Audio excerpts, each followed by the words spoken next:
સુરત મહાનગરપાલિકાના આરોગ્ય વિભાગના અધિકારીઓને સિવિલની પાર્કિંગમાં એમ્બ્યુલન્સને ઓફિસ બનાવી કામ કરવા માટે મજબૂર બનવું પડ્યું છે। રાજ્યમાં છેલ્લા કેટલાક સમયથી એક વાયરસે હાહાકાર મચાવ્યો છે। આ વાયરસથી ઉત્તર ગુજરાત અને મધ્ય ગુજરાતના કેટલાક જિલ્લામાં મોત પણ થયા છે। બાળકો પર સીધા પ્રહાર કરતા આ વાયરસથી આરોગ્ય તંત્ર હરકતમાં છે। સરકાર પર સ્ટેન્ડ બાય થઈ ગઈ છે, ત્યારે સુરત મહાનગરપાલિકા આરોગ્ય તંત્ર હરકતમાં આવ્યું છે। હાલ ચાલી રહેલા ચાંદીપુર રોગને લઈને શહેર પાલિકાના અધિકારીઓ રોજ સિવિલમાં દર્દીઓને સર્વે કરવા માટે આવી રહ્યા છે।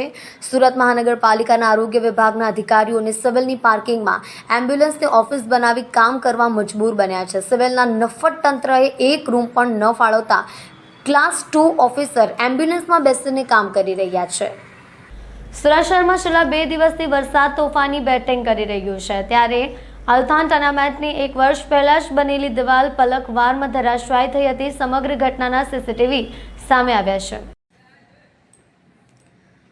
સુરતમાં છેલ્લા થોડા દિવસથી ખૂબ જ વરસાદ થઈ રહ્યો છે। અતિ ભારે વરસાદને કારણે અત્યારે ઠેર ઠેર પાણી ભરાયા હોય તેવા દ્રશ્યો પણ જોવા મળી રહ્યા છે। અને ખાસ કરીને વાત કરવામાં આવે તો અત્યારે સુરતમાં એક ટેનામેન્ટની દિવાલ ધરાશાયી થઈ હોવાના સમાચાર સામે આવ્યા છે। નોંધનીય છે કે 1 વર્ષ અગાઉ બનેલા ટેનામેન્ટની દિવાલ ધરાશાયી થઈ ગઈ છે। મળતી વિગતો પ્રમાણે ટેનામેન્ટની દિવાલ ધરાશાયી થતાં મોટી જાનહાનિ ટળી ગઈ છે। વિગતે વાત કરવામાં આવે તો આ ઘટના સુરતમાં આવેલા અલથાણ વિસ્તારમાં બનવા પામી છે। ઉલ્લેખનીય છે કે આજથી 1 વર્ષ પહેલા જ આ ટેનામેન્ટનું નિર્માણ કરવામાં આવ્યું હતું। 1 વર્ષમાં જ ટેનામેન્ટની પેરામીટર વોલ ધરાશાયી થઈને તૂટી પડતા લોકોના જીવ અદ્ધર થઈ ગયા છે। જો કે રામ રાખે તેને કોણ ચાખે તે કહેવત સાચી પડી। સદનસીબે મોટી દુર્ઘટના ટળી ગઈ છે। નોંધનીય છે કે આ દિવાલ ધરાશાયી થવાથી સમગ્ર ઘટના સીસીટીવી કેમેરામાં કેદ થઈ ગઈ છે, પરંતુ મહત્વની વાત તો એ છે કે આ દિવાલ માત્ર 1 જ વર્ષ પહેલા બનાવવામાં આવી હતી, પરંતુ અત્યારે તે ધરાશાયી થઈ ગઈ છે। સુરત ઈચ્છાપુર ગામના આદિવાસી હળપતિ સમાજના લોકોને મકાન ખાલી કરવા બાબતે બીજી નોટિસ મળતા ફફડાટ ફેલાયો હતો। મોટી સંખ્યામાં મહિલાઓ સહિત લોકો રજૂઆત કરવા માટે કલેક્ટર કચેરીએ પહોંચ્યા હતા। સુરતના ઈચ્છાપુર ગામના આદિવાસી હળપતિ સમાજના લોકોને મકાન ખાલી કરવા બાબતે નોટિસ ફટકારવામાં આવી હતી। તેને લઈને મોટી સંખ્યામાં મહિલાઓ સહિતના લોકો કલેક્ટર કચેરીએ પહોંચ્યા હતા। 70 જેટલા પરિવારો દ્વારા પોતાના મકાન બચાવવા રજૂઆત કરવામાં આવી હતી। અહીં મામલતદારને આવેદનપત્ર આપી રજૂઆત કરતા કહ્યું, છેલ્લા 7 દાયકાથી અહીં વસવાટ કરી રહ્યા છે, અત્યારે આ વરસતા વરસાદમાં હવે ક્યાં જઈએ? રજૂઆત કરવા માટે વૃદ્ધ મહિલાઓ સહિતના લોકો આવી ગયા હતા। રજૂઆત કરવા આવેલી દીપિકા પટેલે કહ્યું, અમે 70 વર્ષથી અહીંયા રહીએ છીએ, હવે અમે ક્યાં જઈએ?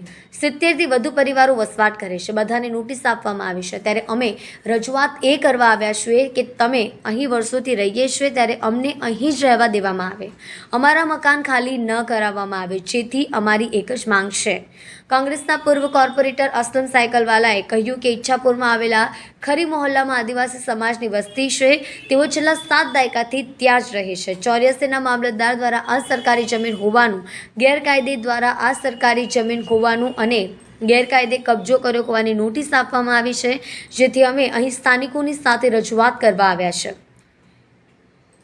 આ રીતે ખાલી કરવાની નોટિસ આપી એ યોગ્ય નથી। આ સરકારી પડતર જગ્યા છે, કોઈ સરકારને ઉપયોગમાં આવે તેવી પણ જગ્યા નથી, જેથી મામલતદારે અમને આશ્વાસન આપ્યું છે કે જૂના મકાનો જે હશે તેને રેગ્યુલર કરી આપવામાં આવશે।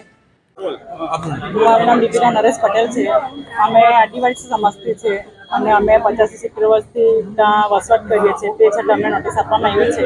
આગળ પણ નોટિસ આપવામાં આવી હતી, એનું પણ કંઈ સોલ્યુશન આવ્યું નહીં, તે છતાં અમને પાછી બીજી નોટિસ આપવામાં આવી। એના માટે અમે લોકોએ કલેક્ટર સાહેબને અહીંયા મળવા માટે આવ્યા છે કે એમની રજૂઆત શું છે, એમનો જવાબ શું છે એ જાણવા માટે આવ્યા છે। કીધું છે કે તમારા માટે અમે જે કંઈ બી તમારી જમીન નહીં જશે, પણ જ્યાં સુધી અમારી જે કંઈ પ્રક્રિયા થશે તે અમે લોકો કરીશું, જણાવ્યું છે કલેક્ટર સાહેબે। આજ રોજ અહીંયા ખરી મોહલ્લા ઈચ્છાપુર ગામ જે છે એના હળપતિ સમાજ આદિવાસી સમાજના આશરે 60થી 70 પરિવારો મામલતદાર શ્રી 84 સમક્ષ કોંગ્રેસના અમારા સ્થાનિક આગેવાન એવા એડવોકેટ અરુણભાઈ પટેલ, લક્ષ્મીકાંતભાઈ પટેલ, જયેશભાઈ રાઠોડ સાથે અહીંયા આવ્યા છે। મૂળ રજૂઆત એ છે કે આ પરિવારો છેલ્લા 50થી 60 વર્ષથી ત્યાં સ્થળ પર રહે છે। મૂળ નિવાસી સમાજ છે, વર્ષોથી વસવાટ કરે છે। ગ્રામ પંચાયતના સમયે એમને ઇન્દિરા આવાસ બનાવવાને આપવામાં આવેલ, અને અત્યારે છેલ્લા જ્યારે ગ્રામ પંચાયત હતી તે ટાઈમે પણ 2020ની પહેલાં આ તમામ લોકોમાંથી ઘણા લોકોને પ્રધાનમંત્રીની જે યોજના હતી આવાસની, એમાં પણ ઘણાના આવાસ બન્યા છે. એ આવાસના વસવાટ ખાલી કરવા માટે મામલતદાર શ્રી 84 દ્વારા એમને નોટિસ પાઠવવામાં આવેલ. આ બીજી નોટિસ હતી અને નોટિસમાં સ્પષ્ટપણે લખ્યું કે તમે વસવાટ ખાલી કરો, સરકારી જગ્યા છે. આજ રોજ અમે 84 મામલતદારશ્રીને રૂબરૂ મળ્યા કે આ મૂળ નિવાસી લોકો છે, વર્ષોથી રહે છે, કોઈ આ જ્યાં જગ્યા પર રહે છે જગ્યા કોઈ સરકારના વિકાસમાં અવરોધરૂપ નથી કે સરકારના કોઈ વિકાસના કામમાં ક્યાંય નડતરરૂપ નથી. એમને તમે ખસેડવાની વાત કરો, યોગ્ય નથી. અને અમે કોઈ પણ કોંગ્રેસ પક્ષ કોઈ પણ સંજોગમાં સાથી નહીં લે. એમને અમારી રજૂઆતને ગ્રાહ્ય રાખીને એટલે અમને આશ્વાસન આપ્યું છે બધાની હાજરીમાં કે આ લોકોને કોઈ પણ દિવસે વસવાટ ખાલી નહીં કરશું અને આ લોકોના વસવાટ રેગ્યુલર થાય એના માટે જે નોટિસ પાઠવી છે એની સામે એ લોકો જૂનામાં જૂના જેટલા પુરાવા હોય એ પુરાવા સાથે અમને અહીંયા અમારી કચેરી ખાતે રજૂઆત કરે લેખિતમાં, તો અમે સરકાર સમક્ષ એની દરખાસ્ત મૂકશું અને આને રેગ્યુલાઇઝ કરશું. અમારી મૂળ મુદ્દાની વાત એ છે કે આદિવાસી સમાજ એ આ દેશનો મેન ભૂમિ કે મેન જમીનની માલિકી ધરાવતો સમાજ છે. એને ભૂમિ વિહોણા કે ઘર વિહોણા કરવાની સરકારની કોઈ પણ નીતિ રીતિ હશે તો કોંગ્રેસ પક્ષનો દરેક કાર્યકર એ સમાજની પડખે ઊભો રહેશે અને એને અન્યાય ના થાય એના માટે ન્યાયની લડત રહેશે. આગામી બજેટમાં ખેત ઓજારો પર જીએસટી હટાવવા દક્ષિણ ગુજરાતના ખેડૂતોની માંગ છે. વધુમાં ખેડૂત આગેવાન જયેશ પટેલે કહ્યું, ખેતી પશુપાલનના સંસાધનો માટે બજેટમાં મોટી રકમ ફાળવવી જોઈએ. દેશની અંદર ખેતી કરીને પોતાનું ભરણ પોષણ કરતા ખેડૂતો લાખોની સંખ્યામાં છે. સરકાર જ્યારે ખેડૂતોના હિતમાં નિર્ણય લે છે ત્યારે ખેડૂતોને આર્થિક લાભ થતો હોય છે. આગામી બજેટમાં ખેત ઓજારો પર જીએસટી કાઉન્સિલમાં ખેત ઉત્પાદનમાં વપરાતા સાધનો પર જીએસટી હટાવવાની માંગ ઉઠી છે. આ અંગે ખેડૂત આગેવાન જયેશ પટેલે જણાવ્યું, ગુજરાતમાં છેલ્લા 1 વર્ષમાં રેકોર્ડ બ્રેક 1 લાખ ટ્રેક્ટર વેચાયા છે. દક્ષિણ ગુજરાતના ખેડૂતોનો મુખ્ય પાક શેરડી છે.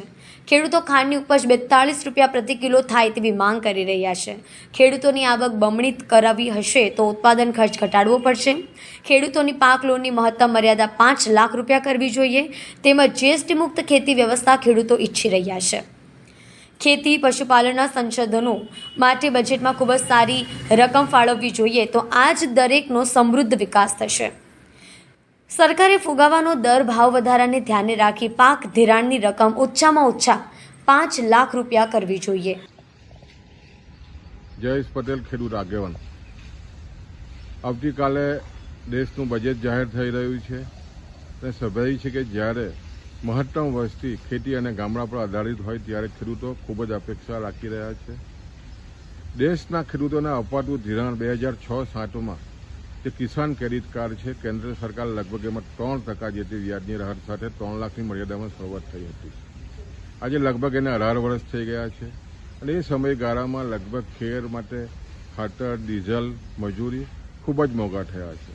એટલે અમારી ખાસ વિનંતી છે કે ફુગાવાને ધ્યાન રાખીને આગામી દિવસમાં જે કિસાન ક્રેડિટ કાર્ડની જે મર્યાદા છે એ 5 લાખ કરવામાં આવે અને ખાસ કરીને રાજ્ય સરકાર પણ ગુજરાતમાં જ્યારે 4% રાહત આપતી હોય ત્યારે સ્વાભાવિક છે ખેડૂતનો ખૂબ જ મોટો ફાયદો આ કિસાન ક્રેડિટ કાર્ડથી થતો હોય છે. એટલે અમારી જે માગણી છે કે 5 લાખ રૂપિયાના કિસાન ક્રેડિટ કાર્ડની જે રીતની મર્યાદા છે એ લંબાવવામાં આવે.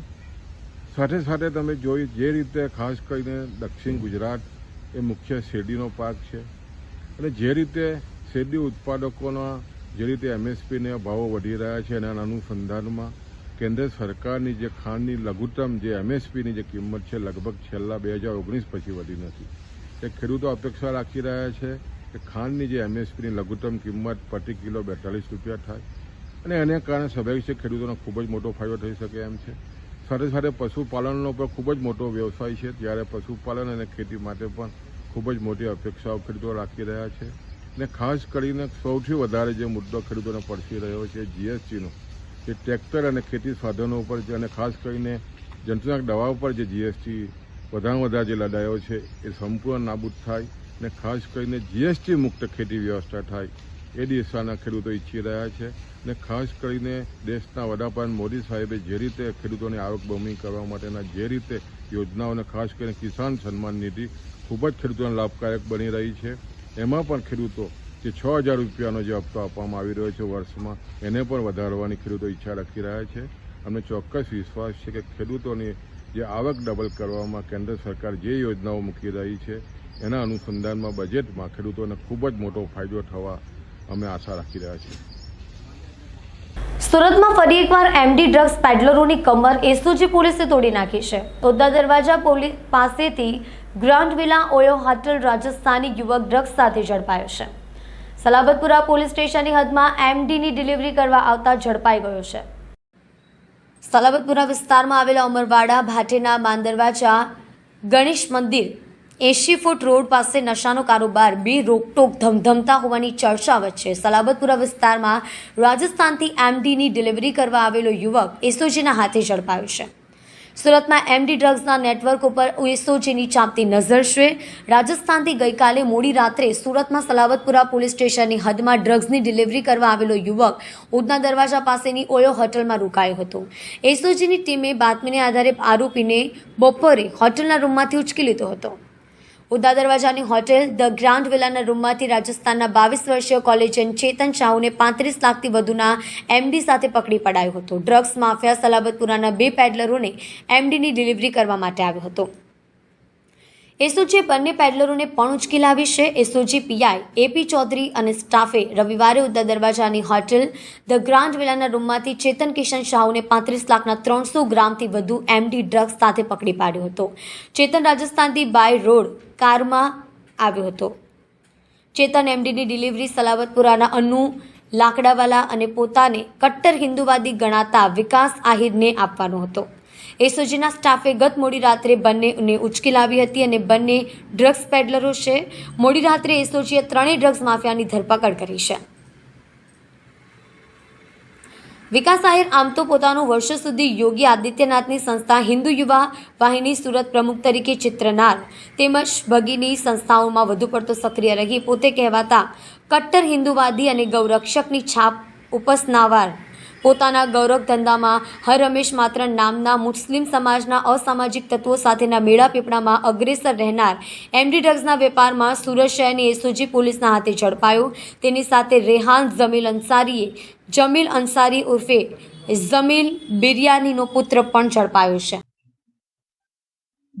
ગઈકાલે તારીખ 21 જુલાઈના રોજ સુરત શહેર એસઓજી પોલીસ તરફથી એવા એક બાતમી આપણને મળી હતી કે એક રાજસ્થાનના એક વ્યક્તિ છે જો અહીંયા આવ્યા છે એમડી ડ્રગ્સ સપ્લાય કરવા માટે.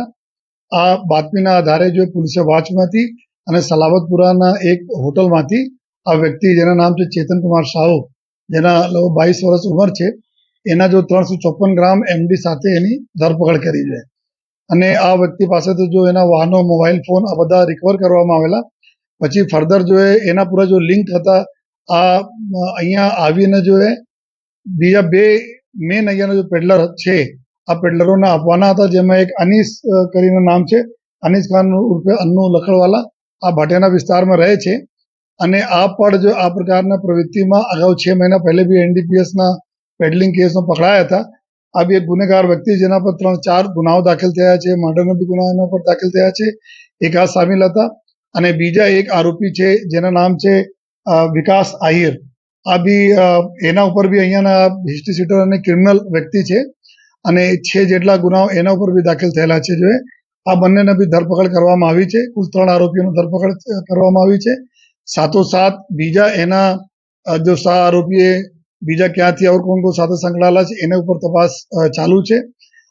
વિગત એવું છે કે આ વ્યક્તિ જ્યારથી આપણા સુરત શહેર પોલીસને જો પહેલે મુંબઈથી જો ડ્રગ પેડલિંગ ધંધો થતા હતા એના ઉપર જો કાર્યવાહીઓ થઈ, આ કાર્યવાહીને લીધે અત્યારે આ લોકો જો રાજસ્થાનના રસ્તા પકડા છે જો અને રાજસ્થાન વાય તરફથી જો પૂછપરછમાં જાણવા મળેલ છે કે ત્યાંથી કે રૂટ પર કોઈ ડાઉટ નહીં કરે એ માટે ત્યાંથી આ લોકો જો આ રૂટ પકડીને લઈ આવતા હતા, પછી પકડાય છે. અને વધારે પૂછપરછમાં એવું જાણવા મળે કે આ વિકાસ આહિર અને આ જો અનીસ છે આ લોકો અહીંયા જો પાર્લર જો આઈસ્ક્રીમના પાર્લર વગેરે ચલાવે છે, 5-6 પાર્લરો છે. આ પાર્લર ઉપરથી આ લોકો આપણે ગ્રાહકોને સપ્લાય કરે છે એમડી ડ્રગ્સ. અને સાથોસાથ અમુક જગ્યા આ લોકો એના જો ગ્રાહકો છે એના 2 વ્હીલરમાં બી જઈને અલગ અલગ જગ્યાએ આપતા રહે છે. કે મુખ્યત્વે એવું જાણવા મળેલ છે કે જો પાનના પાર્લરો છે, આઈસ્ક્રીમના પાર્લર છે, ત્યાંથી આપણે ગ્રાહકોને આ લોકો સપ્લાય કરે છે જો. તો એના હિસાબથી એક મોટો કેસ સક્સેસફુલ એસઓજી તરફથી કરવામાં આવેલા છે. अब आगे भी અમે લોકો ફર્ધર જઈએ છીએ કે એના લિંક ક્યાં ક્યાં છે, આ ઓર બીજા કોઈને જો થોકમાં સપ્લાય કરવાના હતા, આગળ ક્યાં કોને આપવાના હતા, એના દિશામાં બી પોલીસના કાર્યવાહી ચાલુ છે. અને આપના જાણકારી માટે કે છેલ્લા ચાલુ વર્ષ 2024ના વર્ષમાં અત્યાર સુધી કુલ લગભગ જો 3 કરોડથી વધુ ના મુદ્દા માલ કુલ 37 કેસીસ 37 કેસીસમાં પોલીસે પકડી, જેમાં કરીબ 85 જેટલા આરોપીઓના ધરપકડ કરવામાં આવી છે જોઈએ. અને સાથોસાથ અમે લોકો આ પણ જોઈએ છીએ કે આ બધા જેટલા બી આરોપીઓ એનડીપીએસ પકડાય છે એના આ પૈસાથી કેટલા આ લોકો આપણે પ્રોપર્ટી વસાયેલ છે, કેટલા મિલકતો વસાયેલ છે, એના ઉપર જો પોલીસ એસઓજીના અને ક્રાઇમ બ્રાન્ચના કામગીરી ચાલુ છે, જેથી આવનાર સમયમાં કાયદા પ્રમાણે એની જો પ્રોપર્ટી બી અમે લોકો સીઝ કરી શકીએ.